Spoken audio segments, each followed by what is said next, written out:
we got a couple questions for Mike that we can get started with, and Yep. then when You go ahead, sir. You run the meeting. all right, great. Okay, so Mike, just brief overview, name, title, company, like your professional bio, I guess, in just a couple sentences would be great. Our name of the company was IEC. I'm retired now, Hmm. but I've been teaching at the IEC for 27 years Hmm. as an instructor. But I was started in the electrical field. Then after about 6 years, I took over and started the estimating department. We were doing about $300,000 when I took over the estimating. I was the sole estimator, and after 27 years, I retired, and we were doing about $20 million.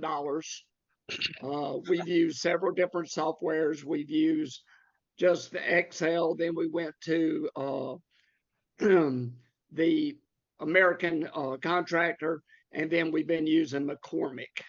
Now I teach the McCormick class here in the Southeast region for McCormick. For new apprentices, I have two different levels of teaching I do. One is essential, which basically teaches them the principle of how to estimate, learn how to look at a job, and learn how to take it off. And then the McCormick is once they've got it taken off, and also now electronic takeoff, where that they can go in, they can bring up a job and take off the whole job, and then make adjustments and teach them how to adjust labor, how to adjust pricing based on the job, the types of job. So all in all, roundabout is that we try to teach them how to estimate in a sense of making sure that they don't miss anything and everything is covered and their pricing and labor is correct. Great, that's awesome. What are some what would you say is the biggest problem you see or biggest headache with the current processes around estimating? Probably specifically from the takeoff into the estimate itself. Like once you've actually completed the takeoff, creating the estimate, what are some things that you think are probably some of the biggest roadblocks and things you've seen your students struggle with? The biggest thing probably is making sure that they catch all the notes that Hmm. are missed, items that are not familiar with them. They're not asking enough questions. They're not getting enough, RFIs out to the contractor to make sure they're doing it. And then making sure that they learn how to adjust labor depending on the size of the building, the height of the ceiling. Those are things that, we see a lot of people struggle with because they just take it off and they put it in and they think it's over with. But there's a lot of the little things that we see that, I just got a call from one of the guys that had just estimated a job, and he said, I keep being high on estimates. And, I talked to him and everything else, and it seems like that he's not making adjustments where that he went into where he pulls in an assembly off a menu, and it says in there that he's got $38,000 worth of couplings. Well, instead of should written where it's in hundreds or each, he's not looking at that. So, you still have to make sure that when you're looking at your estimate, going over it, those are things that you have to catch. If you see a dollar value out, you need to find out why. Just don't correct it at that point. You need to make sure you go back in, either correct the item or adjust the assembly according to that. So it's pricing and whether they're making sure that they catch all the key notes that go along with that. Because a lot of times they just read the note and they say, well, that's nothing, no big deal. Well, but when the specification comes into it, that note plays into the specifications and they're not paying attention to the specification because you get 1,000 pages. Well, they want to get into the takeoff and they're not paying attention to the specifications, and the specification eats their lunch. Hmm. Great. Yeah, that's perfect. All right, awesome. I think that is pretty much all I wanted to cover. Just a couple more quick questions while we wait on. I think it's sorry, Todd. What's His his name name is again? Brad. Let me give him a call and just see Brad. what's Yeah, going on, and I'll be right back. So y'all just keep on talking. great. Mike, if this works, like let's say that part of the promise of our software is that it will fix both the pricing issues that you outlined and the specs, and I'll explain that once we get into the demo. What would be a success metric in your mind? Is it hours saved? Is it increased win rates? Fewer change orders? Like how would you evaluate if we came to you and said, hey, we can fix the problems that you're talking about? What metrics would you look at in order to assess the viability of our solution? Well, the first thing would be, is the results. If I'm winning bids according to, making sure my pricing is within the realm of everybody else. I don't want to be, too far high, and I don't want to be too low in there. I need to make sure that when we are bidding the jobs, that we're in the ballpark. Yeah, we're not going to win all of them, but I don't want to be 100, 500, or $1 million over everybody else. So I need to make sure that my pricing is basically what the market is. I don't want to give it away, but I don't want to raise it to the point that I'm not getting the biggest profit off of that. So I've got to make sure that my pricing is the key point and to win jobs. And I also have to take in consideration my labor rate, my overhead, and what I offer as far as fringes goes. I have to look at all of those to make sure that, when my pricing goes out, where is my analysis? Is my labor percentage too high? Is my material cost labor percentages? That's why I teach everybody the biggest thing it is you need to do an analysis of the job before it starts and analysis after the job to make sure that you're keeping the levels of what you bid a job to get the results out of the job. So, the main thing is, though, is I've got to get the work. Once I get the work, my pricing is good and I'm labor and I'm making money at the end of the job, that's where I want to be. That's great. Hey, Perfect. Will, this MCANT's this on your side? Yeah, that's our fractional CTO. Okay, so I'm still working with Morning, Brad. everybody. He says he's checked in, and then the machine tells me he's joined the meeting, but it's just spinning. So keep on trying. Okay. Yeah, we saw that yesterday with another person joining a meeting where there's just the camera setup is initializing, I guess. So that's fine. All right. So before we get started here on the more presentation side, just a quick outline. This is not a sales call. This is more of an informal product review. We're going to show you how the system works. We'd love your feedback. There parts of this might feel like a presentation. I'd like for you guys to volunteer your input at any stage. The idea here is that we're going to go through a couple quick slides just to give a product overview before we get into the product itself, to give you guys a framework of how to assess it and how we think about it.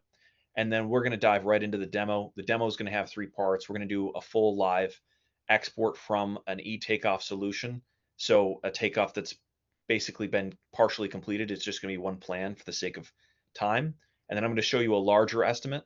And then finally, we're going to do a custom import where you're giving me some materials that you'd like to see, and I'll upload them into our system, and I can show you. We can walk through some of the matching if you want. And then finally, we can go through some Q&A around some other parts of the system. Does that sound Hey, good? Brad, you're here. Thank you for joining. Yes, thank you. Perfect timing. Hey, Brad. Hello. Nice to meet Thank you. Nice to meet you. you. Mike was just talking very highly of you. Oh, thank you. Yeah. So, Brad, I don't know how much of that you caught, but A lot of it. a lot of it. Okay. Just so you know, not a sales call. We're just doing a product review. Just love to hear your thoughts. I know you're the chief estimator. We'd love to hear your feedback as someone in the field. And for the sake of the product review, I'm just going to ask you a couple quick questions before we get started here, so that we have a little context for people who are reading the product review later. And so, first of all, if you could just give us sort of a name, title, company, short bio about yourself, so people can see what role you're in, and a quick snapshot of the type of projects you bid and that kind of thing. Okay. My name is Brad Christian. I'm senior estimator for ECI. We mainly do commercial electrical, mainly do schools. We have done some other projects, but the bulk of it is schools that we mainly do. Okay, great. And how do you guys estimate today? What software are you using? Oh, I mainly use McCormick. McCormick. Okay. Mhm. Someone took Mike's class. That's good. And how large is your team? Right now, currently 3. 3 estimators. You're all using McCormick. What are you doing the takeoff on? Uh, we do it inside McCormick. Okay, great. I wasn't sure. Some people sort of split it up. I wasn't sure if you're doing everything in McCormick or Oh, no, splitting no. it. We Yeah, do okay. it all in McCormick. All right, great. What are some of your, biggest headaches right now? Time, errors, missed scope. Like where do you think there's opportunities for improvement in the current, estimating process? Um, Time and missed scope is probably our biggest thing. I was looking at that video they sent us, and that the Mhm. hidden things in notes and specs, can sometimes jump out and get us. Okay, yeah, that's great. That's great feedback. Um, if this works, so let's say, I mean, you said you saw the video and we can address the things you're talking about. We can help you find those missing scope items. We can save you time on your, material and labor costs, lookups. You know, what KPIs, how would you evaluate our system? What metrics would you use? Would it be, hours saved, win rates, fewer change orders, all of those, none of those? What does that look like? Just from the video. Just in terms of the value of that, like would it be the amount of money that we save you in potentially missed scope? How would you evaluate, Oh yeah, success with our system? Yeah. yeah. Probably in that. I also like the savings of the VE Hmm. feature that you were showing. I like that.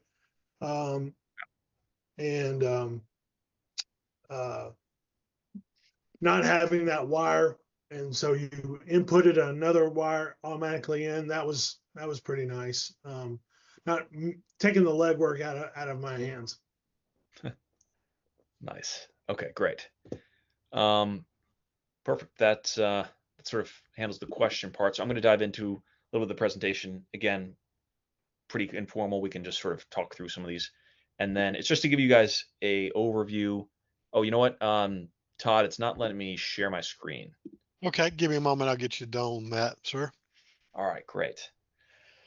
Great. While we're doing that, I can just sort of start talking through our approach. So on our side, our company is designed to help win commercial bids. So every decision we've made on the product side is to help people win more commercial projects or increase the profitability on the projects that they're bidding currently.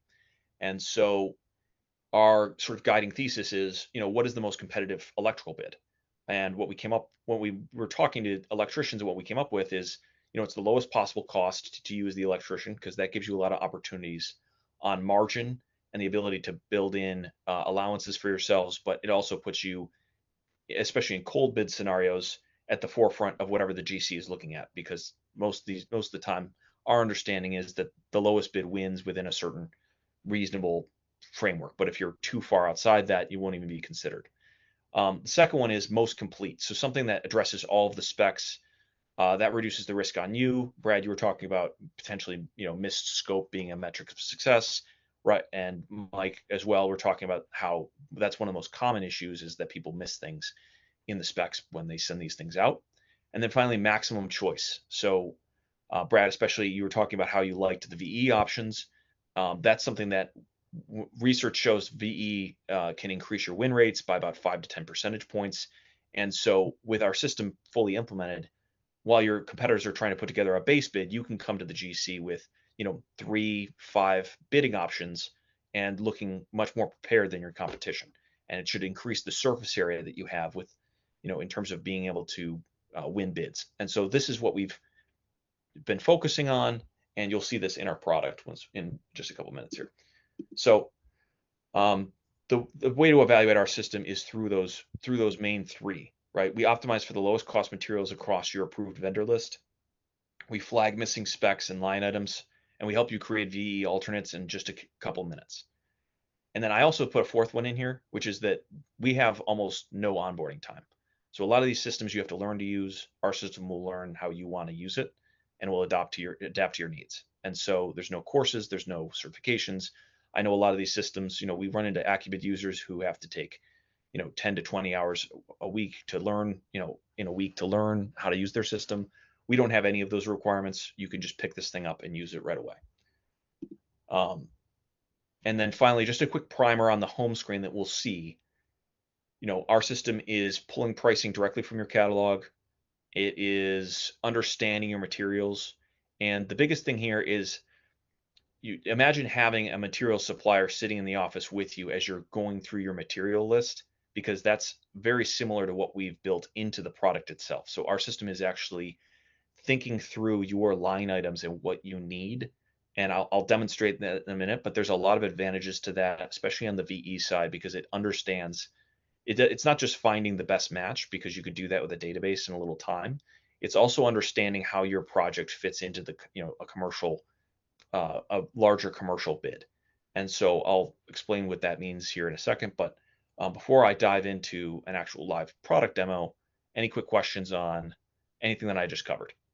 I have one question real quick. Can you just Yeah. remind me what the VE, I must have missed that. What does that stand for, VE? Value engineering. Thank you. Yeah. It says your own catalog, but can we also import vendors as well? Yes, absolutely. Fully configurable vendor pricing. And the way that works, I'll show you how it looks in our system. Basically, you would, if you're using, I don't know who you're using, but Graybar, World Electric, any of these other companies, basically just select what vendors you want, and then we would shop through their lists of materials for you. And so our thinking on this is that if this is implemented properly, almost none of your competitors should be able to match you on price, even if they are using some of these other services, because even if they're sending things out for quotes, there's no way it'll be able to compete with the speed of our system being able to return these things, within 5 minutes. Whereas, I know some of these quoting timeframes are much larger than that. And so if you wanted to get on a call with a GC and have them rapid fire questions at you and you're switching things in your bid, we can do all those things, on the fly. Now, does it hunt for the lowest price, or is it just going through one vendor? Say if we're using one trade service as our pricing service, but we also get pricing from other vendors. Will it go through and pick up the lowest price, or is it just programmed to pick up just what price and service we're using at that time for that job? It's a combination of both. It's your approved vendor list, and then of those approved vendors, the lowest possible price in that subset, right? Because we know that a lot of times the vendor relationship is a little bit more than just the price, right? There's the customer service of, I want this stuff at my job site. And so we've sort of allowed you to do that. Now we are working on building in something that allows you to shop all your material pricing and try to find the lowest in our network of vendors, but we don't have that functionality ready yet. What's your preference there, Mike? Like what would you prefer to happen in a software like this? Because a lot of times what we do is that we send out, or we get pricing from a price and service that comes into it. But our vendors, we have a good relationship with those, so we get better pricing from them sometimes. What it is, well, if we know that we've got a tight bid, we've got a lot of competition on this job, and that we're looking for our best prices that we could get, we would like for it to evaluate and find our lowest price on the key items that we're bidding the job on, because that's important for us to make a break if we're in a very competitive bid. Instead of us having to jockey around with our overhead or our profit, it would be better if we could just shop our prices and pull in our best price instead of just using the general list, knowing that we have to be low. So I like it to be able to randomly go through and look at all the pricing and pick up the best at that point. And that's with the best price within your preferred vendors, or maybe any vendor that we can provide? No, the vendors, our preferred vendors. Okay. And our pricing service. Okay, great. Very helpful. Thanks, Mike. Awesome. Great. Yeah, let's get into the product. Okay, so I'm going to share my screen.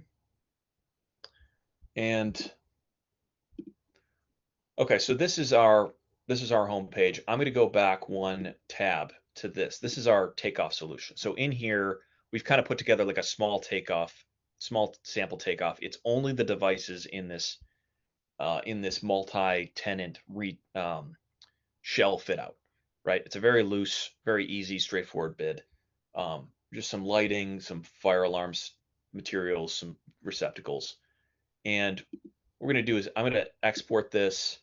I've actually already exported it before, so I'm just going to, for the sake of time, come in here and upload this material list. So what I've exported is this takeoff summary over here, which is the summary of this diagram here. And I'm just going to upload this so that you can see how it looks when we've included it in our system.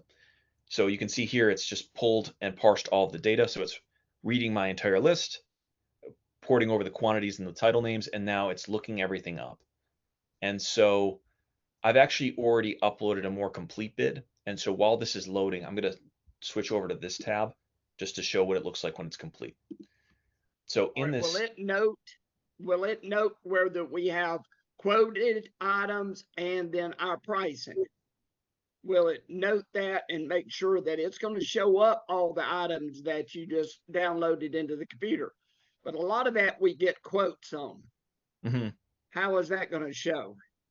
So if you want, so you're asking if we're uploading like the takeoff itself and we're returning pricing, is that the quoted pricing or the system pricing? Is that what you're asking? Yeah, will it show up there which is a quoted price and which is an each hundreds or thousand? Because see, what we cannot do is when it's making, value engineering, we can't have it value engineer our quoted pricing. Okay. Yeah, so we have an override. So if you have quotes, our system is going to pull from the price files that your vendors give you. And so to some extent, let me walk through this part of the product and see if it answers your question. And if not, we'll come back to it. So here, like this is a fully matched one. If I come into 6 AWG copper wire here, this is live pricing from a supplier. I've got the price file up here. It's reasoning through your line items here. And it's actually, the reason it's stranded is because it understands that it's a commercial project and the common specs require stranded wire above, 10 AWG. And so if I take this in here, you'll notice like the unit price is 72 cents. If I come in here and look this up, we're at 72 cents right here. So, in terms of being able to find the most competitive product, our system's just sort of returning the best fit in this product category and then choosing the lowest price. And then in the labor description, we're using Nika as kind of our placeholder here.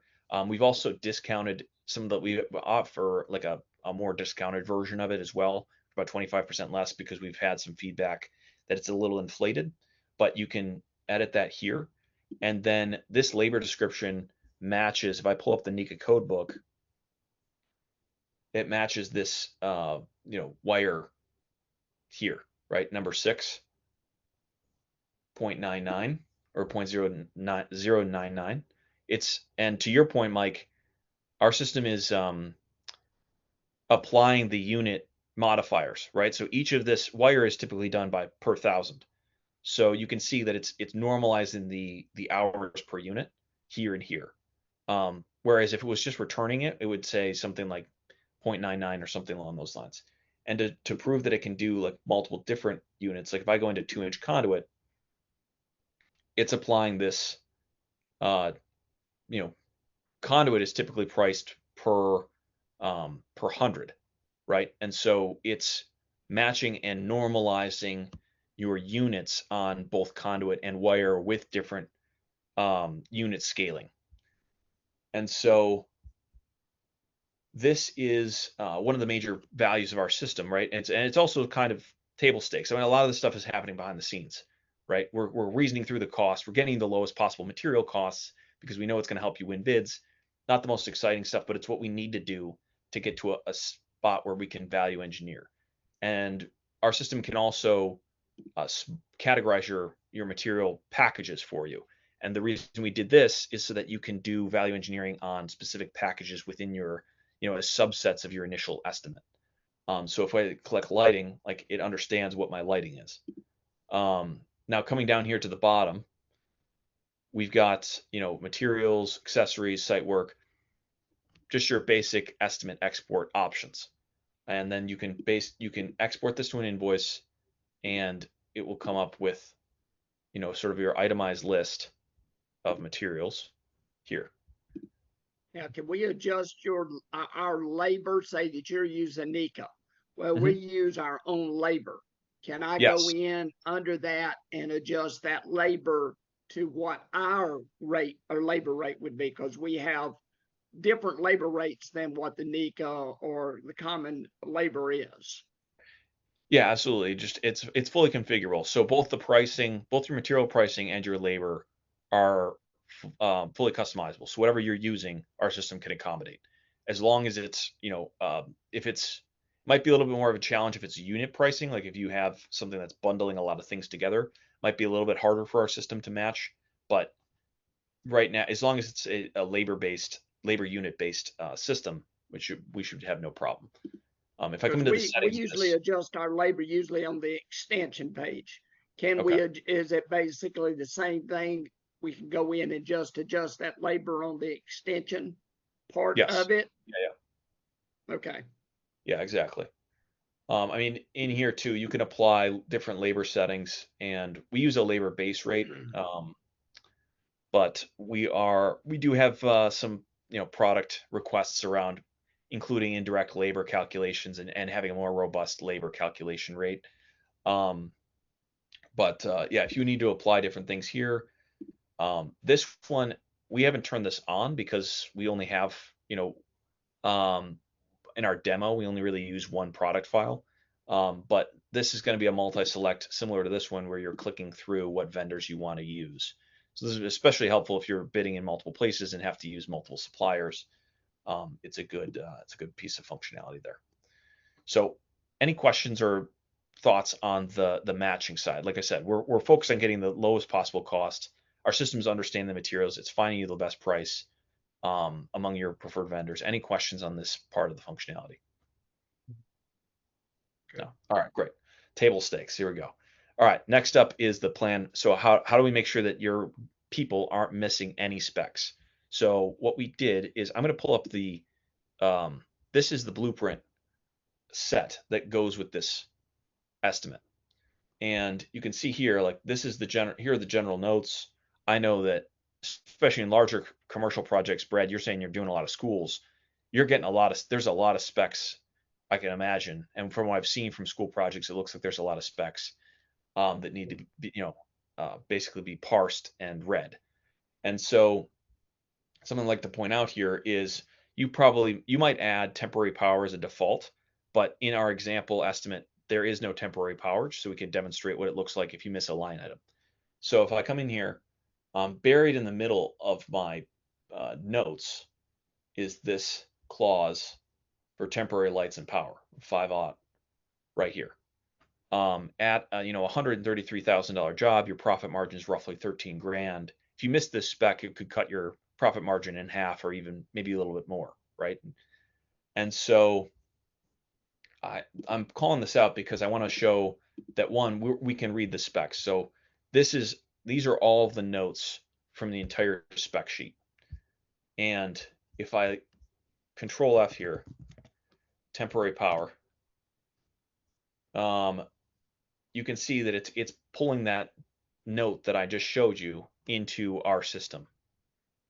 Right? Now that's nice, but it's not necessarily the best feature. So what we've done is created a takeoff issue flagger, and we use AI to read the general notes and all of the notes and all the specs that get pulled in, and then flag things that we see in the estimate that are missing. So if I scroll down here, you can see that we're missing temporary light and power. We've got a description of what's missing and a suggestion. And then we also have the supporting note here.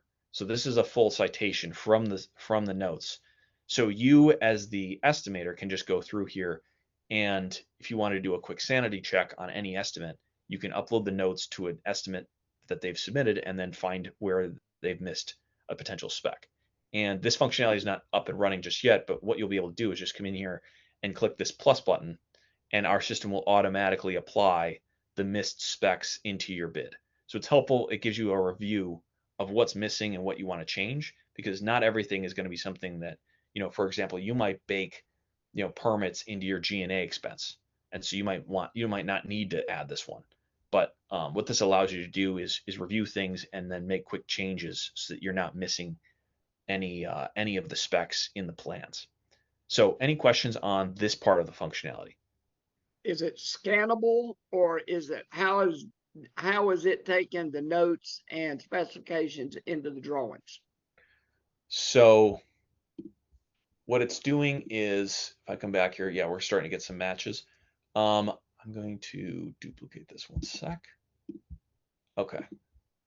So when I come in here and I'm uploading my items, I'm uploading the blueprints as well.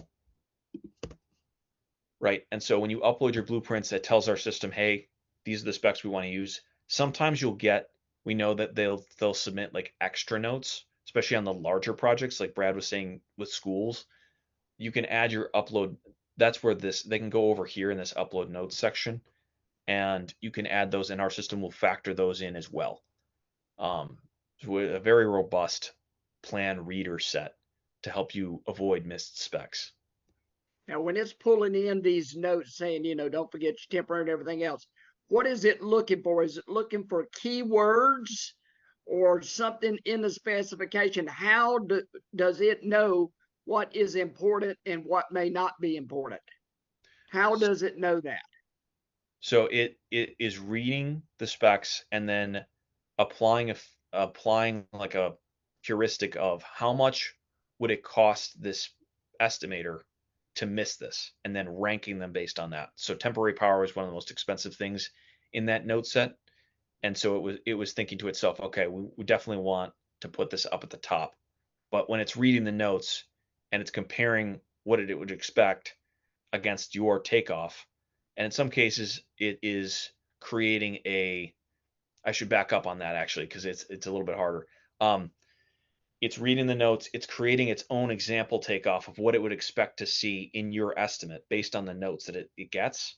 So it's saying like, okay, I would expect a takeoff that has these line items. And then when it compares that takeoff against your takeoff, that's where it's highlighting things that it sees as missing. See, because in a case where that you have a floor duct system, Mhm. all right, you forgot to take that floor duct system off.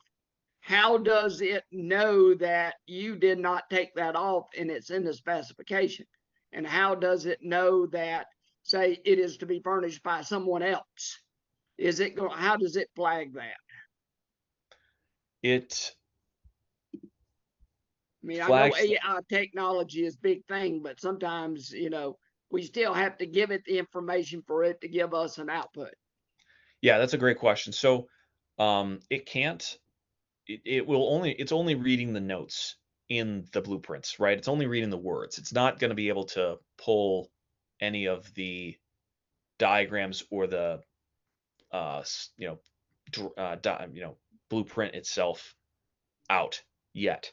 So right now, if it could catch that, if it's written in the notes about the ductwork and that things are furnished by X, Y, and Z, and we're still working on making this even more comprehensive over time. But for right now, all it does is read through and say, listen, we're thinking you're missing this, this, this, and this. And so it will be able to do more over time, but for right now, it's just sort of making sure that it's just a sanity check on your general notes, right? Of things like, hey, you're not, we don't see any arc flash, protection, labels, things like that. So it's not perfect. I'm sorry, but I can tell it to ignore something if I wanted to. Well, you can just not click this button.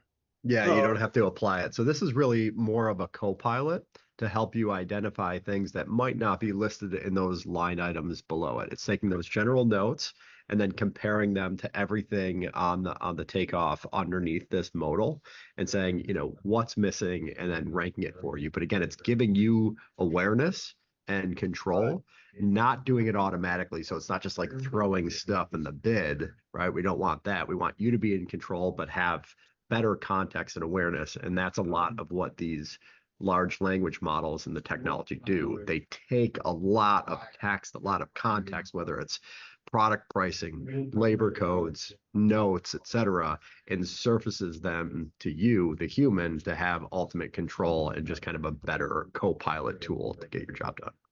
Right. Can I insert keywords? Oh, yeah, go ahead, Brad. Can I insert keywords? Yeah. Sure. I mean, what can you give me an example of what you'd be? Well, I mean, just off the top of my head, my maybe owner, so they will spot every note that says owner provided or something, something along that line. I mean, Correct. Yeah, I think what we want to do is connect to the notes to the chat. I mean, if you had to do something like that, you could just go into the blueprint notes and then Control F for owner, and it'll highlight. Your own browser should have. Okay, so if I'm just hearing you correctly, I'm uploading the specs, it's putting them right here, but it's definitely making the specs searchable. Yes. Yeah. Absolutely. Yeah, and this is through your browser capabilities, right? Where we'll just search, Command F and it'll find it. So there's no direct functionality in the application today that would allow for that. But this feedback, these questions that you're providing us right now, are definitely getting our gears turning on how we can make this software better over time. And what I'm hearing might be a desire is that you might want to put in a keyword and say, show me where, this keyword owner is in here, because that keyword to you is an indicator of a potentially large risk that you might miss. Am I talking to the right point here? Yeah, I think so. And see, it would also be is for a general is anything in their allowances, addendums, alternates. Those are key things that we really want it to search through the general notes as well as just the electrical. And it may be that we want to have the mechanical specifications, the plumbing specification, because those have key notes in there. Anything it says like power, we want to make sure that we bring that in so that we know that are we responsible for the power, who's responsible for those powers. We just don't need our specifications. We need the MEPs. See, those are key things that help us, because a lot of times we read our specification, we read the notes, but it refers us to mechanical, it refers us to the plumbing, HVAC. Those are things that we need for us to pop up just like you're showing here, so that we can address it and bring those part of the specifications into our things, because those get missed a lot of times. And sometimes those are very expensive. Understood. Yeah, that's a great call out. I think in our system here and under upload your notes.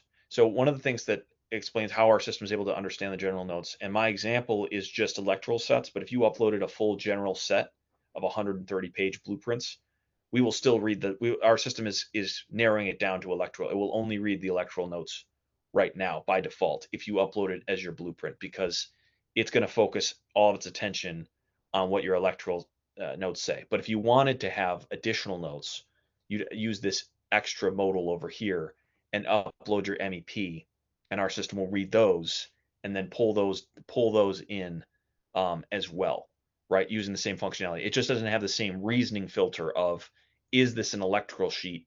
Yes or no.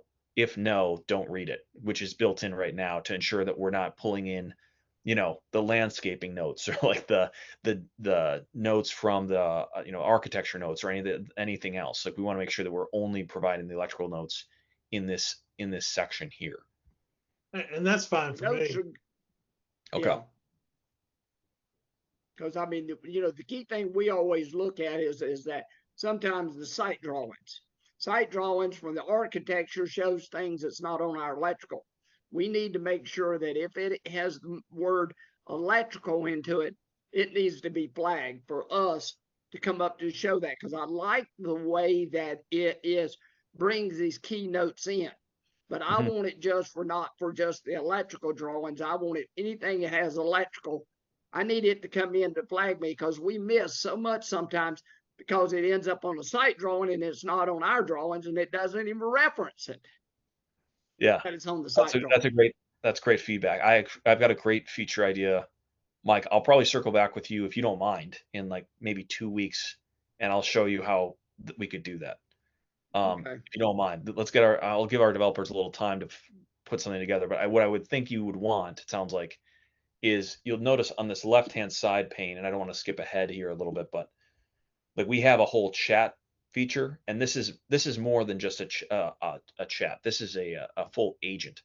But what you'd probably want to do is ask this thing questions about your notes. Hey, what are some top things that I should be aware of in the mechanical notes? Or, Brad, to your question of, hey, what are some things that these notes say the owner is responsible for? And our system to be able to pull up a bullet point list of, hey, we found X, Y, and Z things. And so you probably want a summary of that instead of having to poke through the notes and try to find exactly what you're looking for. Now we do offer that functionality already. It's just we have to make some modifications to be able to do that. But I'll show you how this works in just a second here. But Yeah, to that's wrap where we're up, headed, and that's very special. Sorry to jump I in. know, please. Right, the ability to talk in natural language to this large, complex data set is incredibly powerful. Right, search functionality in the near future, you'll be able to replace certain items or say, what does this look like if my lighting package is 5% less, and it'll go find the products and find the context, right, and reconfigure that into a new bid in a new tab here. And that's coming very soon. And it sounds like that might be very exciting for you all. Hmm. Yeah, Yeah, yeah. that So would work. just to shift gears here. So the spec reader, obviously we want to make sure that we're coming up. I know we got 15 minutes. We got to save a little time at the end to cover some other product review stuff. The spec reader exists to help you avoid, missing specs, at least on the electrical for now, hopefully MEP fully soon using the same functionality. And, finally, we've got the VE, functionality that we sort of teased in the initial video as well. And I'll cover that right now. So this left-hand chat bar allows you to make modifications that Jonathan was talking about, which is, hey, I want, a value engineered aluminum alternate, for example. I'm actually going to go into this one and I'm going to show, if you click this button, you will get a solution similar to this. And it will pull out, you can see it's pulling out the KSML and replacing it, upsizing the wire size to accommodate for the Capacity. requirements, capacity requirements, and then upsizing your PVC conduit as well to accommodate for the large wire gauge. So the reason I spent so much time in the beginning saying that we were going through your materials and thinking about them is that this is the downstream benefit, is that our system understands all of your materials, how they all interact together, and is able to make the value engineered options as well. So you can click one button and get a value engineered alternate.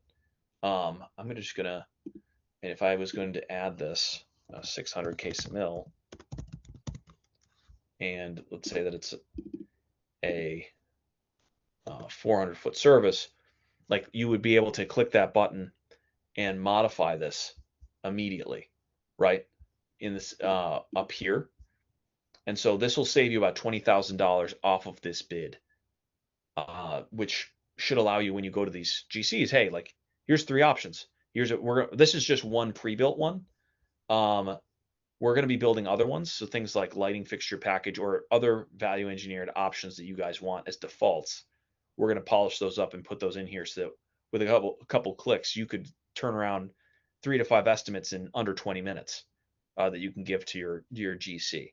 And then the other benefit of this chat is we've known that GCs will come back and say, hey, engineering has changed this spec, or GCs want to see this. Instead of having to go, oh man, like now I got to rework a lot of the bid, you'll be able to just dump that into this chat, and our system will automatically, add those changes in, right? So like if I was in here and said, hey, please add a let's see. I like using receptacles. It's an easy one. Add a GFCI receptacle, or let's say 2 GFCI receptacles. Our system is now calling a tool and actually going to add this line item and then look it up in your materials for you and return the best price. And so our system, the benefits of the beginning compound throughout our entire software and allow you to make the changes. Like if I come down here, you can see it's added 2 receptacles, and the spinning wheel indicates that it's looking them up for you right now. And so the other thing this allows you to do is run a bunch of simulations on your potential bids by having a bunch of tabs up here of different options. And so if you wanted to see, let's say that you knew that you had to shave $10,000 off this bid, you could ask this chat bar, hey, like, what are my top candidates, and put it in another tab, saving your initial, estimate, and then come back to the GC and say like, hey, here's the difference. Here's what we took off. What do you think of this new estimate? And this to us is one of the biggest opportunities, which is the VE increasing your win rates. So any questions on this part of the functionality? Yes. One thing is now, is this going to give me basically, this is not going to go in and change my estimate in my software. This is going to give me an alternate material and labor. It's basically, I'm going to be looking at 2 estimates, because yes, after this is done, then I can go in and make these modifications to mine, but it's not going to modify my estimate as far as changing my material and labor and all that. No, when you do those things, when you make those changes, you will, like you see here, like if you tap through these, you've got different alternates. You can make modifications to each one of these, and they will not affect your initial one. So whatever you upload is protected. That's basically locked in. We understand these are what you want. It's also why the takeoff, this functionality, doesn't automatically apply any notes to your estimate either, right? Because we want to preserve whatever you upload. It's going to look really weird if we start messing around with your bid without you knowing. Right. Right. So yeah, hopefully that answers your question on that. But yeah, no, your base bid is protected.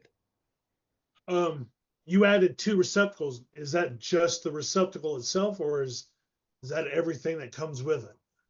Whole assembly. We are about 2 weeks out from that functionality. We're going to be adding the full assembly to it.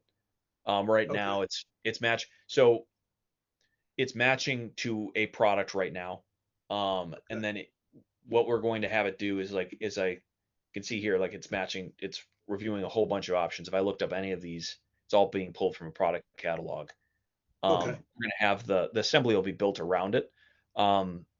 On every single line item. And what that does is allow us to, because it's searching on the specs, it's going to find your related associated materials and build the assembly out for you, so you don't have to build your own assemblies anymore. Exactly, and it's going to have that context. Can it pull in ours? See, we already have our assemblies built. Yes. And we modify our assemblies and have them built. When we put this in, can it go into our estimate and pull in that assembly instead of having just pulling one item? Why can't it use our assemblies to make these modifications and add just that total assembly? Can it be processed like that instead of like for 2 GFIs? Well, we want it to use our assembly because we may use the plastering, a mud ring, a box, the different types of boxes. We want it to be able to modify that, because this sometimes can be confusing, is if we put in just like 2 GFIs. Well, we may not think about all that other stuff in the process. When you're scrambling to get your job out and you're talking to a general contractor, we need it to be able to pull in our assembly for 2 GFIs, just not the receptacles themselves. See, that would be able to be helpful from the standpoint is that it's using what we've already worked and built. Yes. Yeah. You can do that in the software. Basically, you're going to at the system level, you could add your preferences, which in this case would be assemblies. So what you'd say to the system is, on our side, we would take your assemblies, we'd convert it into something our system can intake, and then when your assemblies are generated, they will match your configuration. So short answer is yes. The way that we do it is we'd have to have an exported data file of your assemblies to do it for sure, but we could definitely do that.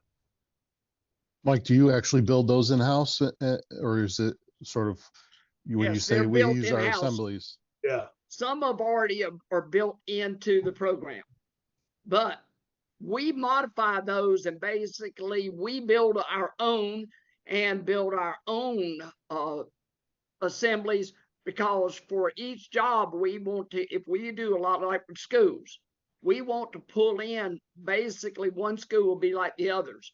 So we can already have those built in instead of us have to go in and keep changing, modify them.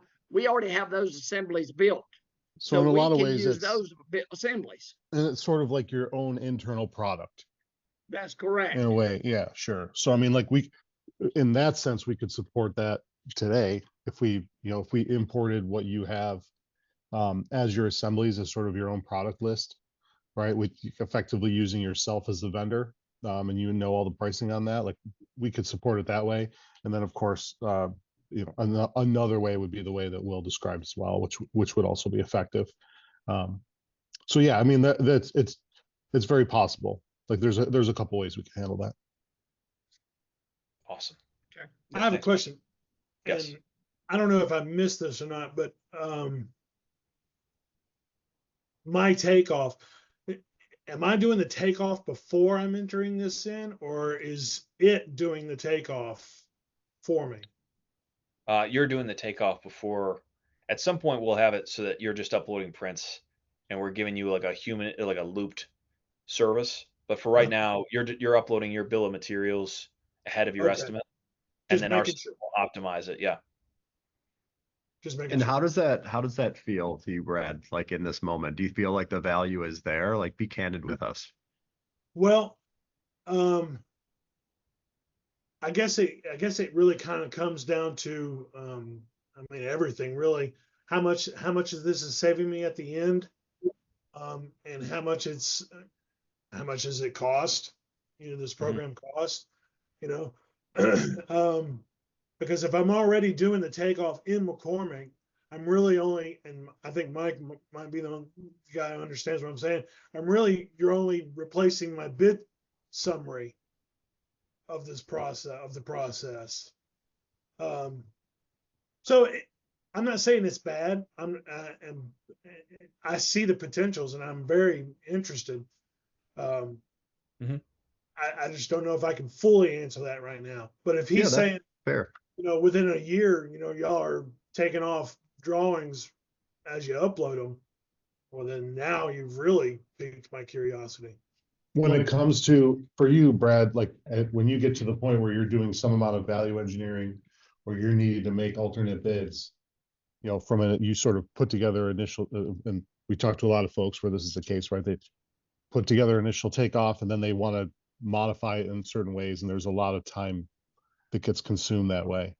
And so is that the case for you guys when you put together that initial takeoff and you say, hey, we want to modify it this way, we want to modify it that way. And that's one of the ways that we see some of the time savings. It's not in today, it's not in the generation of the takeoff itself, but it's in all the other things, right? Verifying the notes, right, and allowing you to quickly and easily modify that takeoff for various scenarios. And Will showed the one where it was like, hey, we want to go from copper to aluminum, but there's a whole host of that, and that's our first sort of pre-built one, right? So you typing things in and asking, hey, make me a new takeoff that changes it like that, this or that, right? Is one way. And then there's a whole set of pre-built ones that we want to put in there.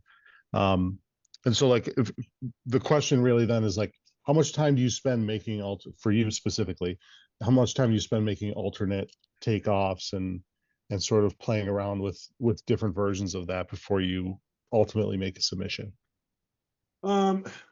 I guess it just really depends on how well the drawings are.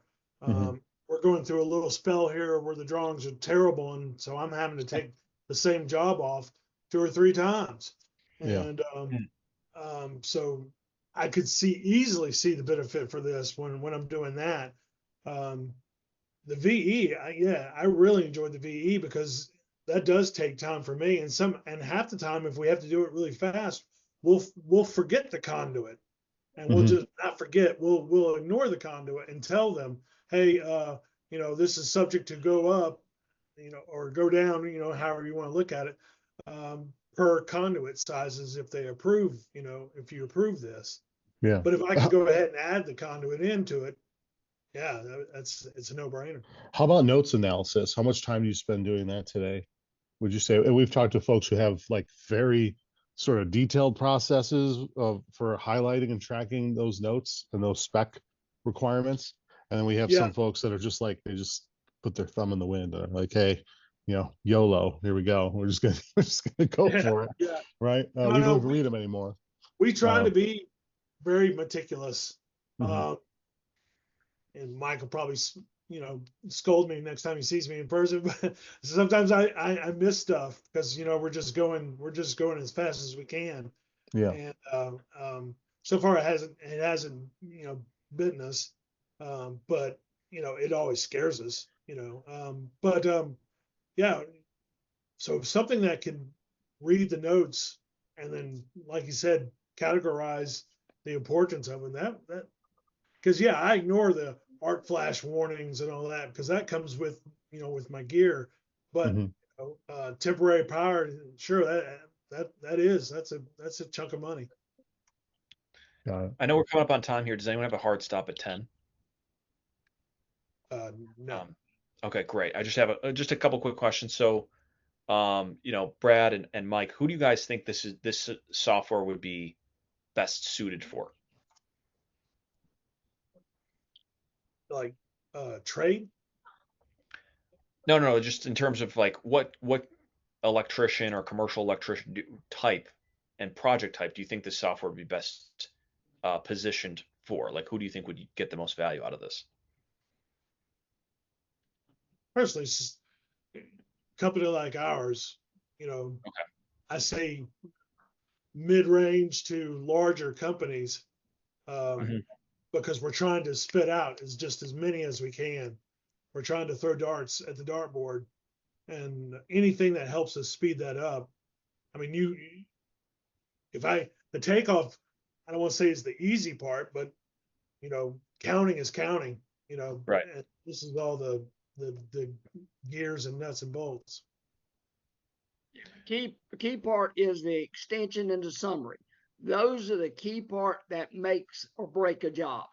And the larger companies that deal with a lot of value engineering, those are the ones that's good. Now, I say that from the standpoint is that the smaller contractor, now he a lot of times though he's getting these projects like a Waffle House or either a little build out. Here's where this would be beneficial to him as far as if a good selling feature is that if a lot of times we have to value engineer those because a lot of times what they have is general information. Yeah, we're going to put a service in there. We're going to put a 200 amp panel or a 100 amp panel in each area. Well, that's per their plan specification. But if we come to them and say, look, if we can change this aluminum, we can save you this. This would help that small contractor that's starting to build his business. Now he has a tool that a lot of times they're not as skilled as, say, me or Brad that Mhm. know what to look for. They are able to have this as a tool to check them, make sure that they do have the right size conduit. When they make one changes, make sure it's a domino effect. It affects all the little things that helps him not lose money. Because, I train a lot of new apprentices and a lot of them are just starting their companies. Those are the ones, though, I get calls from most. Hey, I got this. How do I deal with it? Well, they missed it. Now they have to deal with it. Where here's where the notes and being able to, if I make this and suggest this to the customer, how would it save them? So, yeah, it could help that small contractor to give him a tool to where he's in the learning process because we teach a lot of people that they're just learning how to be a good electrician. Now we're putting them into a shape that they're having to learn to start estimating for their small business. If we give them a tool like this, now it could help them develop a good solid estimate to make sure they're making money. So yeah, it's good for the big, but it can be a good selling feature for that small contractor to be able to help him not make mistakes. Hey, Brad, real quick, I want to ask you, so when we currently teach our essential estimating class, we're teaching them how to go through these drawings and count all of these devices. Would it be interesting and just to do that and then run it through Makeoff's program and see, did you miss anything, how it compares? Well, I mean, Mike probably be able to answer this better than I have. Do they typically finish the takeoff in the class that we do, Mike? No, they don't. It's just too much we have to do in 3 days. Yeah. So it would have to be, you can't do it as a total. Okay. Yeah, so it'd be incomplete. And so at that point, you don't know what. Well, as we continue on, Brad, maybe we think about a class that could show how using something like a Makeoff product can improve the accuracy of your estimates or your bids or whatever the case may be, and reduce the time. Because, we could easily have a, and I'm just thinking out loud here, but just say we had a class that showed the difference in using AI and not using AI. We spend 25 minutes or 30 minutes actually counting devices. This thing counts it in 2 seconds and spits out your bid in 5 minutes, Right. I'm just thinking out loud, some other ways we can use this. This could be a case where when you're doing McCormick, this could be a different class that we could offer to show what a complete estimate is. And now one step further, and which we've always talked about building that second, advanced estimating class on McCormick, where that we could get more in details on building, more assemblies and, the database. And there's where you could introduce this as a checkpoint to see, all right, now you went through and did this, and they get close to finishing there. So a little bit more time would be able to say, now let's go and see what you missed and what you didn't. This is where this could be a feature that we could introduce to help them advance one step further than doing just a basic estimate. And well, what I think that would do for Makeoff is it would, validate your program, show that, Right. we've had some opportunity to actually put it into use, both human and AI, and how combined those things work together to make sure you got a complete bid or estimate. Because that Yeah, would be we ideal, would love Brad, that. is to be able to take this, probably take out some of, the practice and, have them do the estimate, and then on Sunday, have this as a comparison to be able to show a comparison to that. That way it kind of, it highlights McCormick, but it also highlights this Makeoff. So it can be incorporated, I think, into that. But well, just for my information, I mean, you don't need any of those other software programs, McCormick or AccuBid, to run this program, right? No. Oh yeah, you'd have to. Oh, I This mean, is not independent yet. sorry, I misunderstood your question. You would need something that, yeah, to Mike's point, you'd need something, especially to do the takeoff part. You couldn't do Okay. the takeoff in our system yet. Gotcha. Yeah. This All is right. just to supplement our takeoff and to make our job easier when we have to do value engineering and not miss stuff, to make more profitability out of Right. estimate. That's what this software really is to make sure that we get a good solid estimate. We're able to modify, make changes quickly, and check our price and labor. And help you identify those little areas where you might have left out $12,000 or $15,000 worth of stuff, and nobody really catches that until all of a sudden you're required to put it in, and now you got to eat that That's 12 or correct. 15,000. That's correct. Gotcha. Okay. Cool. Great. Pros and cons of the system. I don't want to keep anyone too long, but be helpful to get, in the product review, like, pros and cons. Start with cons, things you guys didn't like, and then ideally some pros would be great. Mike, let's. You address my cons. I'd love to be able to do the takeoff in it. Mhm. But other than that, I don't know how many cons I have. Just from initially what I've seen, I don't have that many and everything. Great. I think the implementation of it, using it to help our software, that is going to be the key, is how it incorporates our usage that we do now and how it would simplify those modifications. That's the key point right now. And, there's a few loopholes, which, I think we've talked about those. And once those are up to date, I think that it can be very beneficial to be able to supplement a lot of different work. Great. Brad, any pros on your side? Oh, well, I'm very interested in the fact that, if it can do what you're saying it can do, yeah, you could speed up takeoff. So fast, and that's while limiting errors. Right. So, could refine our bids. I'm always trying to get as close to a perfect takeoff as I can, so that we can, be covered. And to get that, it sounds like this is really a good tool to get to that. Yeah, great. I had one last question here. So, Brad and Mike, you guys have seen the software today. How close, if I was to ask Todd, hey, can we get this in front of a couple IEC Atlanta members? Do you think this product is ready for them to see? Like, is this in a state that we can show other people, or is this something that it's like, hey, come back to us in a couple weeks. We'd like to see some more things. What do you guys think? I think if you just cover the things that we talked about and, it word search and being able to analyze, the specifications and drawings, that is the key thing that most people have the biggest hard problems missing.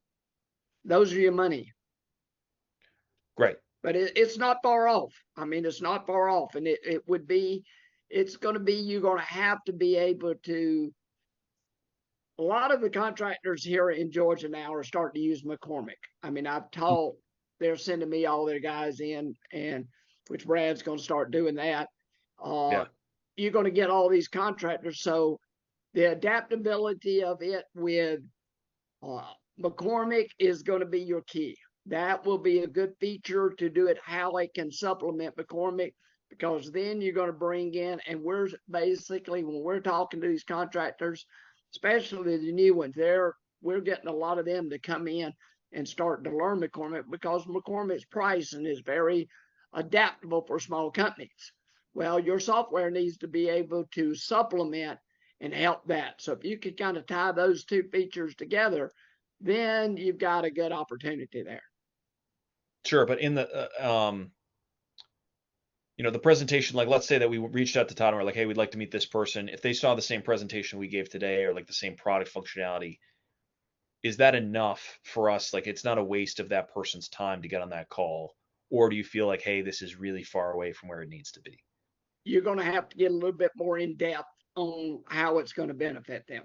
You're going to have to basically take an estimate and show them where the benefits are. That is going to be a feature.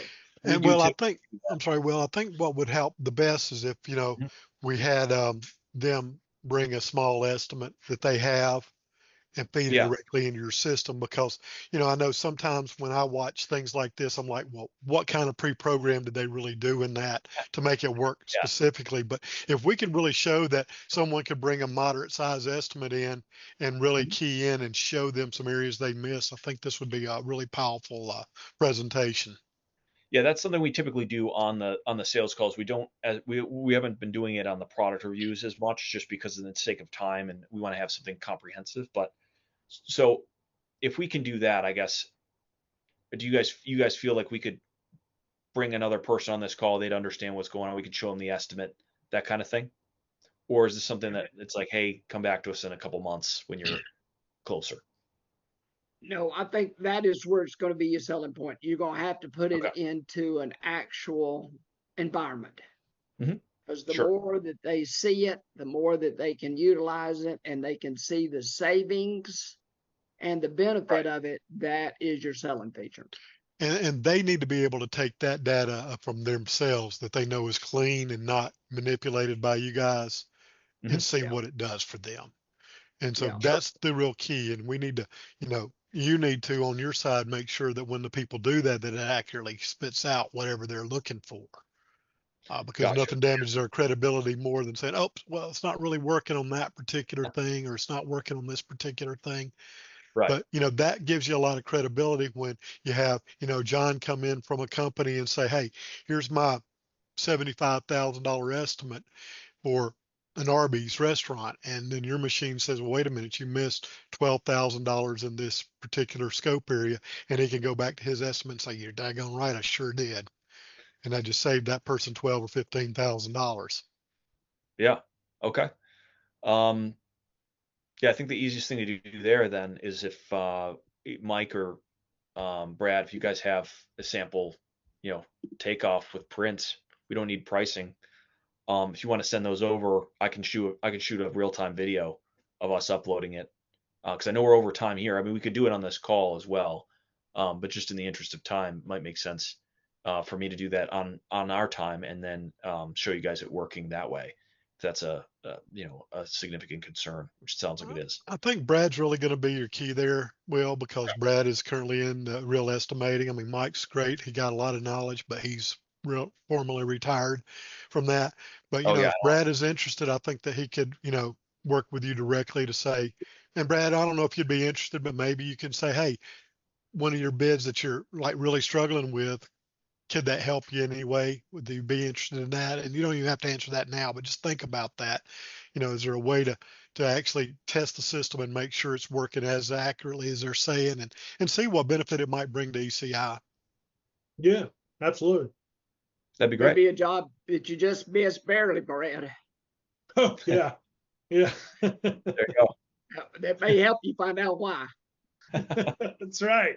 That's right. And Mike, I'm sorry, just to clarify that, when you say miss, are you talking about that you didn't get, or that you Yes. got and then you ended up spending an extra $1,000 or a few $1,000s on it?